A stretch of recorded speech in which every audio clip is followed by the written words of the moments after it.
√77 ఉంది. ఈ number perfect స్క్వేరా? కాదు. ఎందుకు? ఇది 7 తోటి ఎండ్ అవుతుంది. పర్ఫెక్ట్ స్క్వేర్ ఎప్పుడు కూడా 2, 3, 7 or 8 తోటి ఎండ్ అవ్వకూడదు. దీనికి అప్రాక్సిమేట్ వాల్యూ కనుక్కోవడం.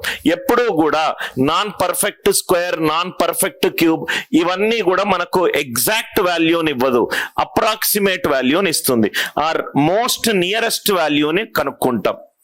Most nearest value, approximate value or most nearest value. Approximate value or a most nearest value. మనకు స్క్వేర్ రూట్ ఆఫ్ 77 రావాలి.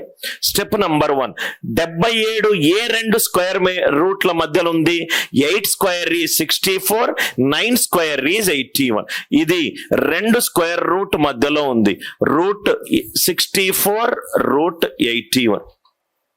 77 ఎప్పుడు 64 కంటే ఎక్కువ, కాబట్టి ఆన్సర్ ఎప్పుడు 8 కంటే ఎక్కువ ఉంటుంది. 77 69కి డిఫరెన్స్ ఎంత? 13. 81 64కి డిఫరెన్స్ ఎంత? 17. సో మిక్స్డ్ ఫ్రాక్షన్ లో కన్వర్ట్ చేస్తే 813/17.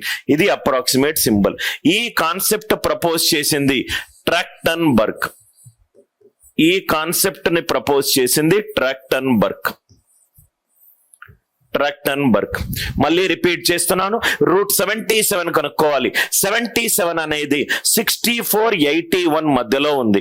77 64 కంటే ఎక్కువ. 8 ప్లస్ 77 మైనస్ 64 ఎంత? 13. 81 - 64 ఎంత? 17. అప్రాక్సిమేట్ ఆన్సర్ ఎంత? 813/17. ఇది ట్రాక్టన్బర్గ్ మెథడ్. ఇది Trachtenberg method. Method 2 very very important method. Very very interesting, exciting method. ఇది మనకు ఈ మెథడ్ గనక అర్థమవుతే మనము non perfect cube, non perfect 4th power, 5th power అట్లా ఏదైనా చేయొచ్చు. కాన్సెప్ట్ ఏంటంటే, సపోజ్ గా మనకు ఒక √19 ఉందనుకోండి. √19 కి దగ్గరగా ఉన్న వాల్యూ ఏంటి? √16. సార్ నేను √25 వేసుకోలేనా? అది కూడా వేసుకోవచ్చు, క్లోజెస్ట్ ఆన్సర్ ఇస్తుంది. కాబట్టి √19 అనేది √16 కి జస్ట్ ఎక్కువ. సో 4+. 19 కి 16 కి తేడా ఏంటి? 3. 19 కి 16 కి తేడా ఏంటి? దీన్ని డబల్ చేయండి. 8.